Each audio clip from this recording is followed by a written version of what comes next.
All right. Good day, everyone. I hope everyone's having a fantastic day. Welcome to Leap into AI, a quantum leap solution series where technology meets transformation.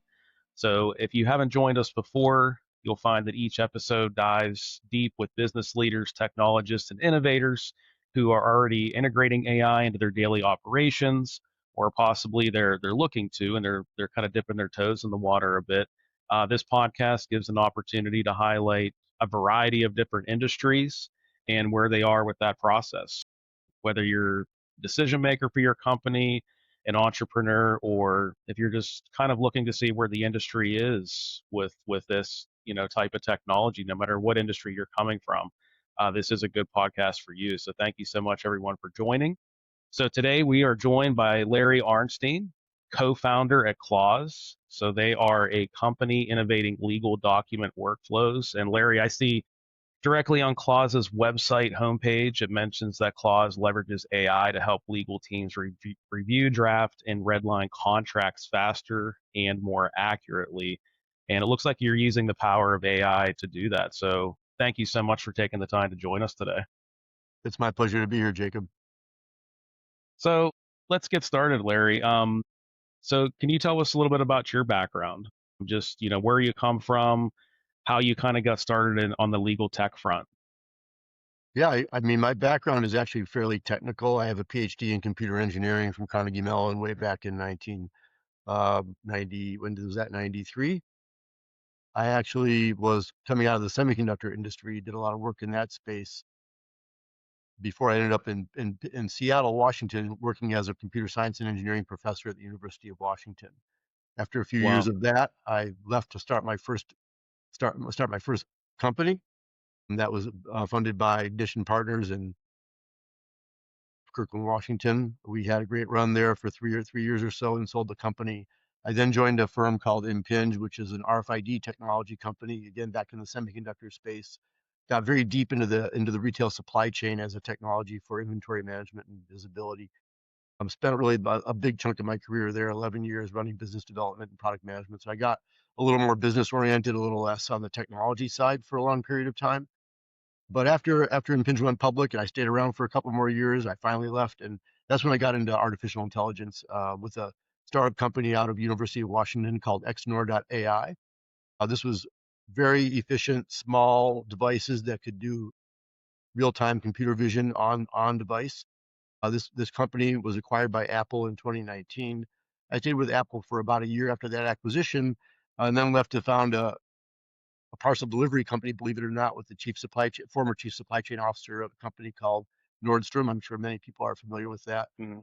We started a company called Airterra that was acquired by a company in your neck of the woods, Jacob, a company called American Eagle Outfitters.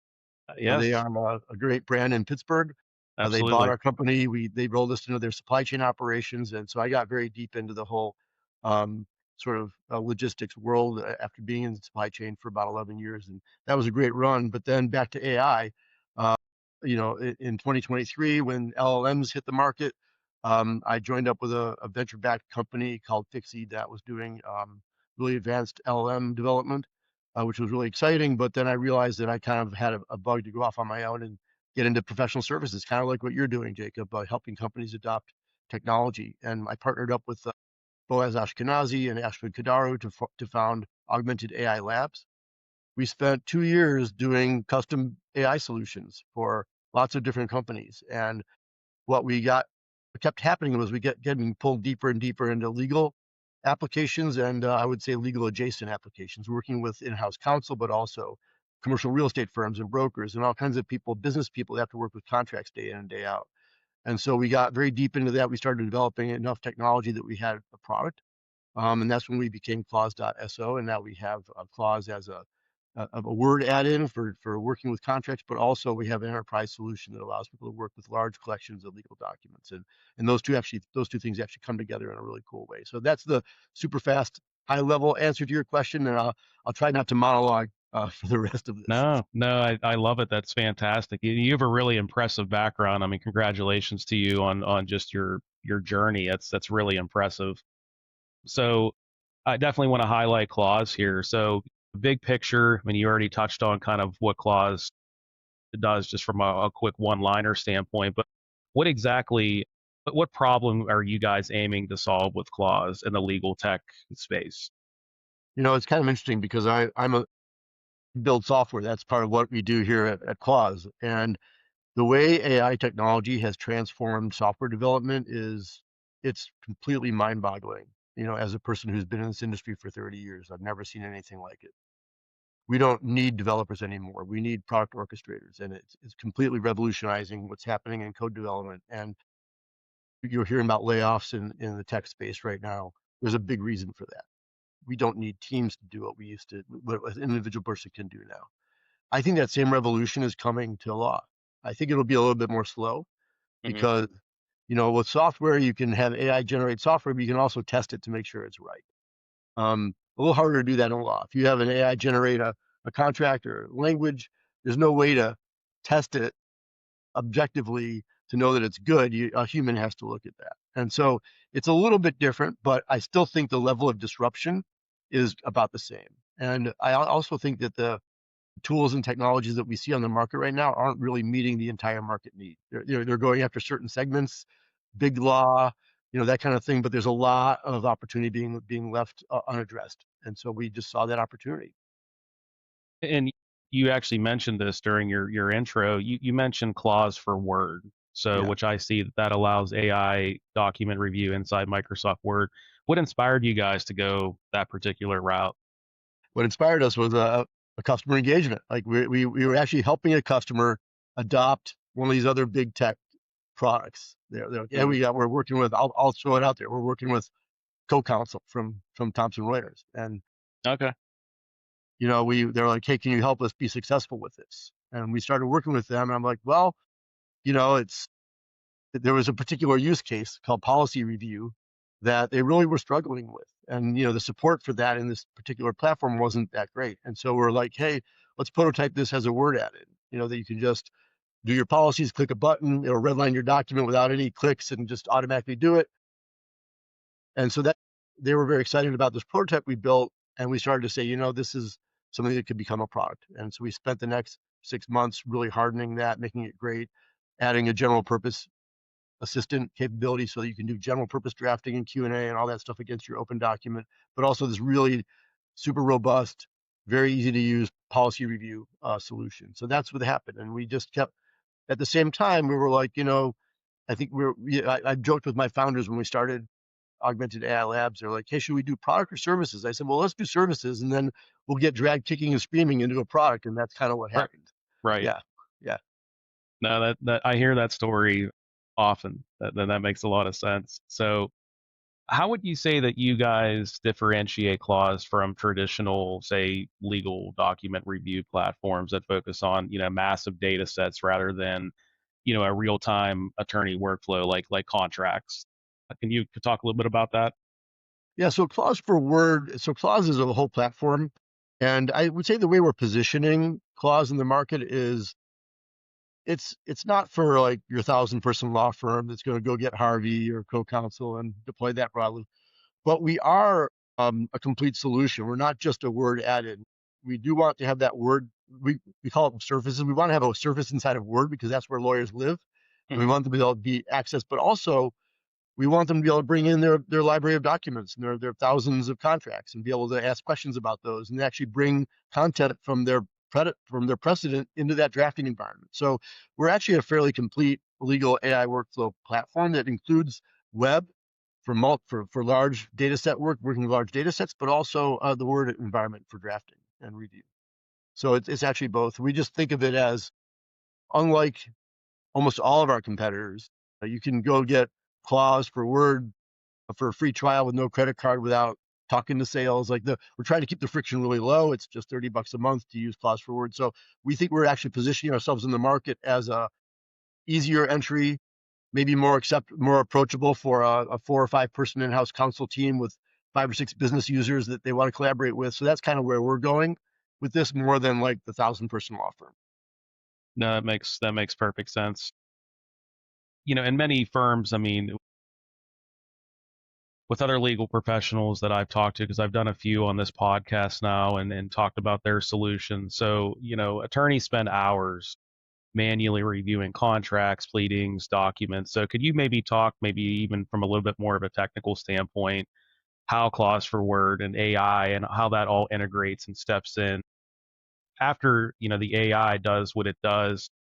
What remains with the human lawyer? Like how does that all integrate?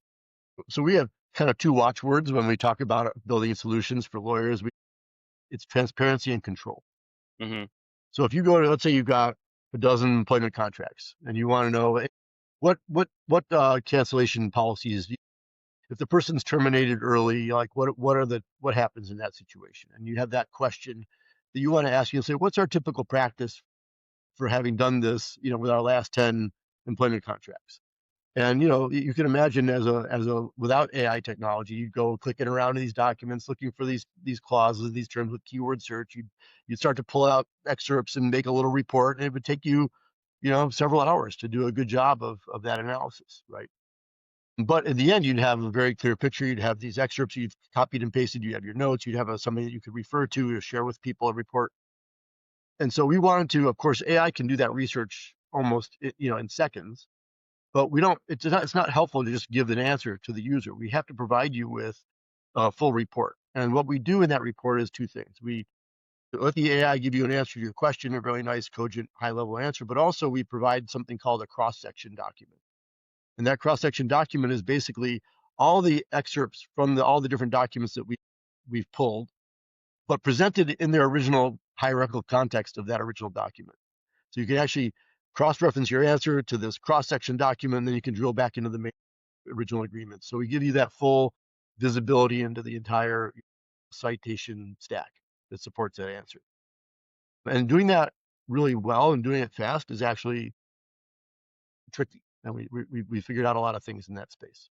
And as far as, just, if folks would do business with you and they integrate this platform. So how do you manage that change with regards to the attorneys that you're working with just talking about the overall adoption of AI, like Yeah. um and how that integrates in with their maybe existing platforms? Have you run into any issues, any hesitancy with that? What does that look like? I would say in general, adopting new workflows and new tools is not to be dismissed as an issue. Like it's actually really hard for people to form new habits. And if Hmm. you have a piece of software that does a really good job and people download it or they install it in a Word and they start using it and they come back the next day and use it again, and they come back the next day and use it again, that is a huge success because it is not, it's not easy to weave yourself into somebody's life. So we pay a lot of attention to ease of use.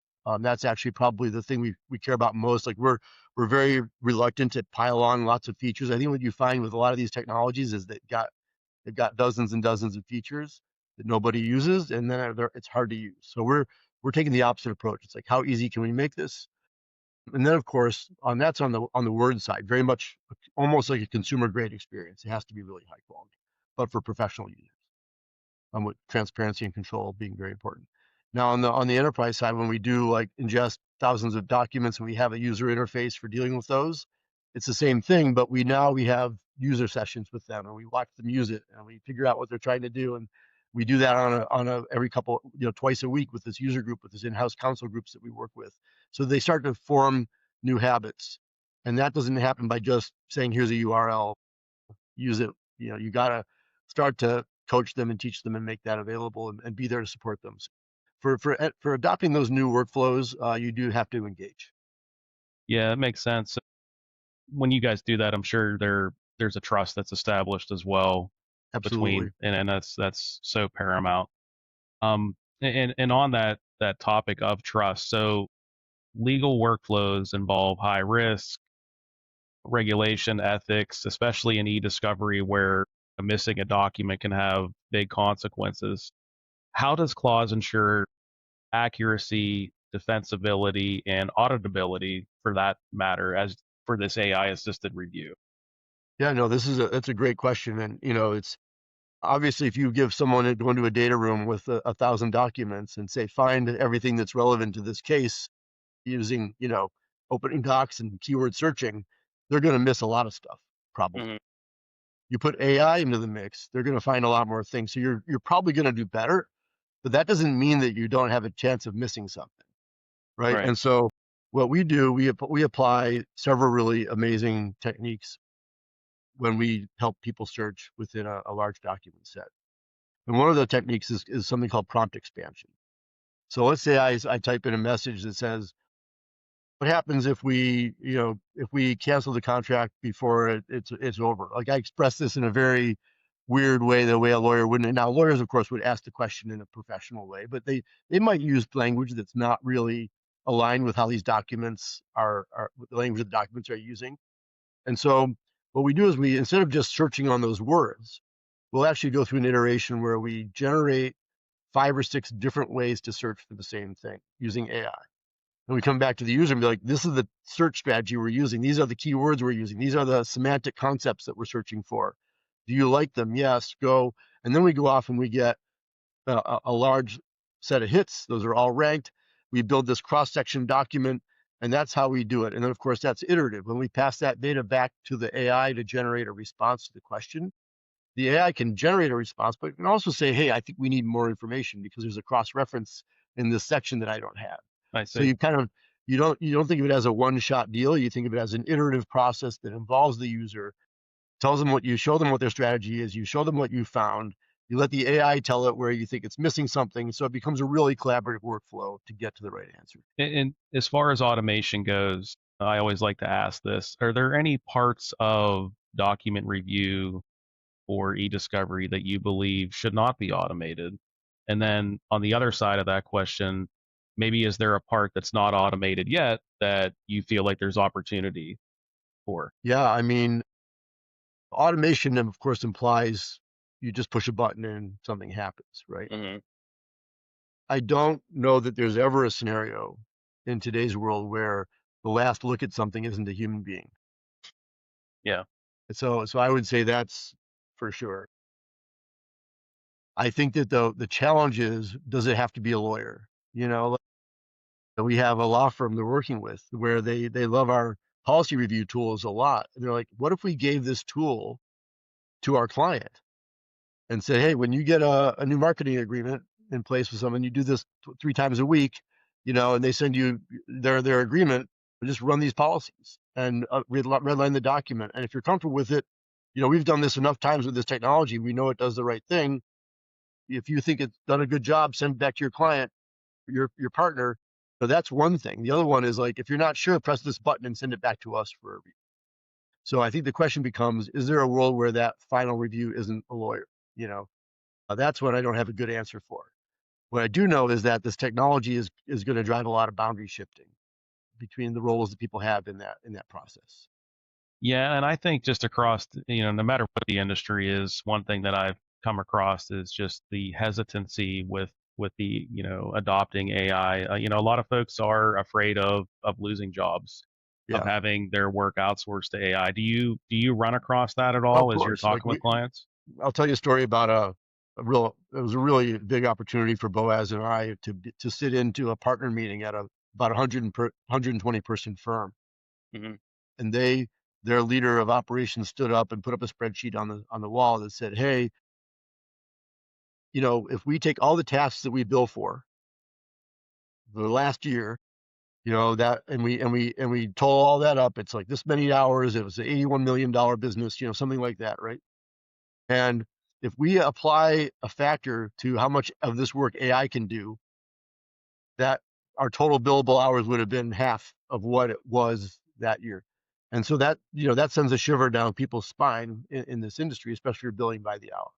So this is absolutely causing people to, the old, you hear people like Satya Nadella, the CEO of Microsoft, saying, "Oh, don't worry, you're not gonna do all that drudgery work anymore. You can do all this creative work. That's gonna be your role." And people are like, "Yeah, but I get paid for the drudgery work. So that's 80% of my hours that I bill." So there's a definitely big issue. On the flip side, when things get cheaper, people buy more of it. There's elasticity of demand, right? So will people consume more law as it gets cheaper? So there's a lot of open questions around how this will play out. Absolutely.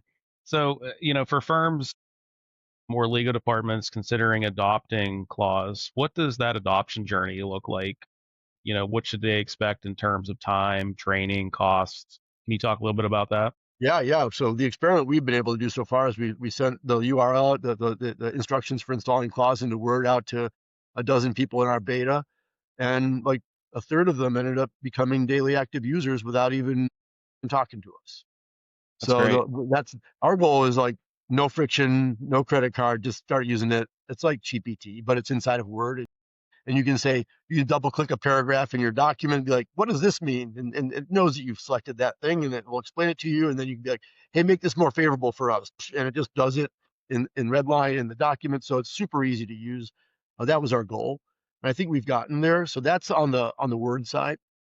On the enterprise side, that's a little bit different. Like we have to ingest your documents and we have to, set that up for you. And there's a little bit more of an engagement there. But we feel like when people are successful with Word, they're like, "Hey, can you help me with this enterprise capability?" And so we're using that as an opportunity to work with folks as well. And for the folks that you guys have worked with, so what kind of results are users seeing as part of using your tool? I'm You know, sure there's definitely a time savings. I'm sure. I mean, we talked. We touched on cost reduction already. I'm sure better accuracy, risk mitigation. Can you talk a little bit about that? I will. I mean, it is all of the above, and this is actually something I'll say is generally true of every AI project we've done, even outside of clause and outside of legal. Every time we bring AI into the right kind of business problem, we always get a little bit of everything. We get faster, we get labor savings, time savings for sure, and we get quality improvement. And quality can be about speed, it can be about accuracy. So there's always both of those things. In the case of Cause for Word, it was really interesting. We interviewed one of our first users, a gentleman named Chris over at Seneca Group, a real estate consulting firm. And he's not a lawyer, he's a business user, but he does contract work all the time. And he said, I know that you really talk about time savings a lot, but for me, this has actually been a quality improvement. I could get things closer to where my legal team needs it to be. They, they understand what I'm doing, and it just shortens that gap for them and makes things go faster and be higher quality. So I think was the interesting revelation is that for him it was about quality. And do you? I mean, I'm sure whenever you're first, talking to folks, the return on investment comes up with anyone. So is there, if I'm interested in using your platform, is there any way for you to, give an educated guesstimate on what the return on investment would be after you work with me a little bit, or is that just kind of a little bit difficult until I actually get into the tool and adopt it? It's funny. I was when I first started using a solution called Claude Code that Hmm. integrates into your software development environment, and it's you get to just tell it what you want, and it goes through your whole code base and solves all the problems. And I remember like I did the free trial of that, and then I was in the middle of adding a feature, a solution, and working with Claude on that, and it said, "Oh, your free trial is over. $200 a month to continue." I was like, "Are you kidding me? Here's my credit card." It wasn't even a question. I'm paying. I could pay $3,000 or $4,000 a month for an offshore engineer and get not anywhere near the speed and quality that I'm getting, from this $200 a month. So there was like it was not even a question, right? I think we're having the same experience now with Cause for Word. They get their free trial. They go for a month, and it's like, oh, your free trial is over. It's $30 to continue. Like $30, that's 10 minutes of my time, the billable. How it's like, why wouldn't I do this? So it becomes a kind of a no brainer, honestly. That's the goal. Like we wanted to set this at the pricing to be sort of no brainer. Yeah, I think it's a really smart business decision. It seems like it's working really well for you guys. So I I applaud you for that. I think that's fantastic. So where do you feel like the biggest opportunities for AI and legal tech and e-discovery lie with, contract document flows, say over the next like 3 to 5 years? Like Yeah. where do you see this going?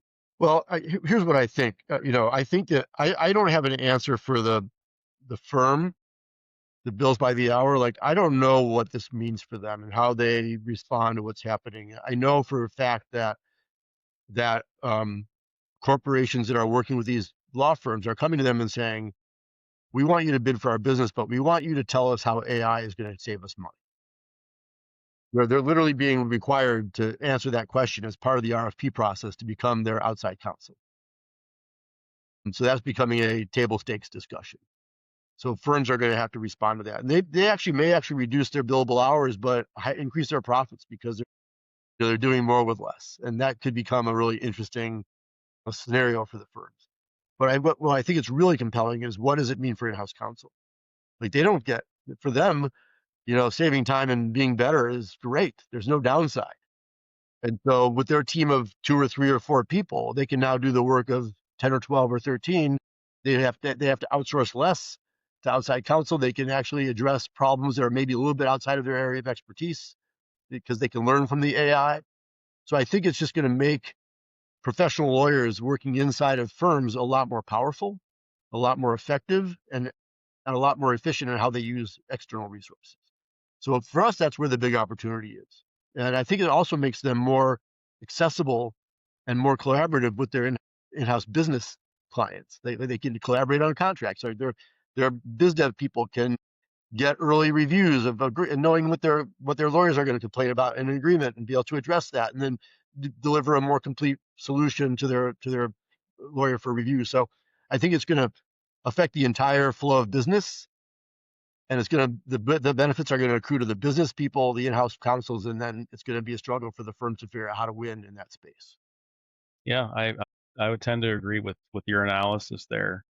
For Clause itself, do you see, as far as future growth for you guys, do you see adjacent areas like predictive litigation, maybe expert witness review, compliance automation? Like, do you foresee you guys maybe branching out into those spaces, or are you just going to kind of hone in on the niche that you are in right now? Well, we're starting our focus. Like, if you had asked me where our focus is, it's going to be more on transactional stuff probably for now. Clause for Word is very general purpose. You open a Mhm. Word document, you can do anything you want in that environment with that Word document. And so we see people, we see people using it in litigation already, filing motions. So it's not strictly about transaction. And even the enterprise solution, our real expertise, the thing that we're really focused on, is working really effectively with large bodies of hierarchical, legally structured documents. And so that could span all kinds of different use cases in law. But from a business development and marketing standpoint, for now, we're really focused on corporate transaction stuff, leasing and employment agreements and all that stuff. So that's probably where we are today. But we certainly do see branching into other use cases. So, if you could give just one piece of advice to legal departments or law firm leaders right now about embracing AI and automation today, what would that be? I think that maybe if I were to have a message for in-house counsel, I have a really good friend who's a GC at a good sized $200 million firm. He's got 3 people working for him in his team, and they're not using AI at all. And when I sat down and talked to him about all the things that could be happening, I think it was a little bit of an eye opener for how much more effective his team could be. And so I would say there's ways to use this technology safely and effectively, but probably you need some guidance and some engagement. So try to find a solution provider that's willing to work with you, not just throw technology over the wall. Our pedigree is as a consulting business. We like to help people solve business problems. Technology is a way of doing that. So we definitely are very interested in um, engagement, project-oriented engagement with our clients, where there's education, some technology deployment, support of that adoption process, and actually some feedback on what's working and what's not. So I think that's what I would say is, like, find a partner that can help you on that journey. And it could be a company like yours as well. Absolutely. For our, as we kind of start to work toward concluding our time here today, for our listeners out there, what's a key takeaway for them, that you'd like them to remember about merging law and AI and document slash e-discovery work? There's a couple of big themes that I tend to talk about, and maybe I'll do a couple of them. The first one is that, and this is very high level, not specifically about law, but it applies. AI it can be threatening for people that trade on skills, but it's very, very exciting for people who trade on ideas. Hmm. And so I think, to the extent that you can be an idea person, AI can really increase your power to make those ideas come to fruition. And so that's a big piece. So the other one is that I think the thing that's we see is what I've used the term boundary shifting. Like, I don't go to my lawyer anymore with a business problem and have him ask him to draft a document. I come to him with a drafted document, asking him to review it and make sure it's okay and give me feedback. Now, maybe I'm missing an opportunity there. Maybe I should be using my lawyer as a business partner. But, you know, and so that's maybe a negative of what I'm saying. But I think you need to embrace that boundary shifting. And one of the firms that we're working with is doing that. They're like, we bill by the hour. We're a firm. We have these clients. Can we give them technology that makes them more powerful? And then they'll want to come to us when they have a bigger problem to solve. And so we're actually helping them. One unique thing that we're doing at Clause is we're actually helping them deliver a white labeled version that's branded by their firm, and they can support that technology with their clients. So it's a very different business model. They're like, this is a blessed solution from this firm, and when you use it, it's got our content in it, our advice. You can call us and get help with things. So it's actually, they're using it as a foot in the door. So it's sort of, I would say, is think very creatively about how this new world affects the boundaries and how you work with your business partners. Excellent. I appreciate all your insights. So, Larry, before I let you go, first, I mean, just thank you so much for taking the time out of your busy schedule to jump on and chat with me, and I'm sure all of our listeners appreciate it. So I know that I can find out more about you at augmentedAIlabs.com, but would you like the floor for a second just to share, a final plug for any other social media, any other way that we could find out more about you and your Yeah. I mean, company? it's really simple. There's two places to go. Clause.so is the URL for Augmented AI Labs is really, we're not really promoting that business anymore. It's I see. clause.so. So I I see. appreciate that. Really easy to remember and spell. The other one is that we have Clause AI is the name of our Substack blog, and we'd love you to go there and subscribe. We've already written articles about privacy and security and law and legal AI. We've written a blog about we're about to post one actually about dealing with large document sets and how do you get AI to give you good, accurate answers against a large set of documents. And that's something that we get into a little bit more detail on. We're going to post that this week. So that's going to be a great place where we're going to be continuing to put things about legal AI, legal tech. So those two places, clause.so and Clause AI Substack. Awesome. Well, Larry, again, thanks so much for taking the time to join. I've learned a lot. Thanks for just sharing what your company, has done, is continuing to do. And it sounds like you guys have a lot on the horizon that, where you're going to continue to grow and, and from a consulting standpoint, be able to really help a lot of companies out there. So thanks so much for joining. And I hope you have a great rest of your day. I really appreciate it, Jacob. It's been really fun talking with you. Absolutely. Take care now.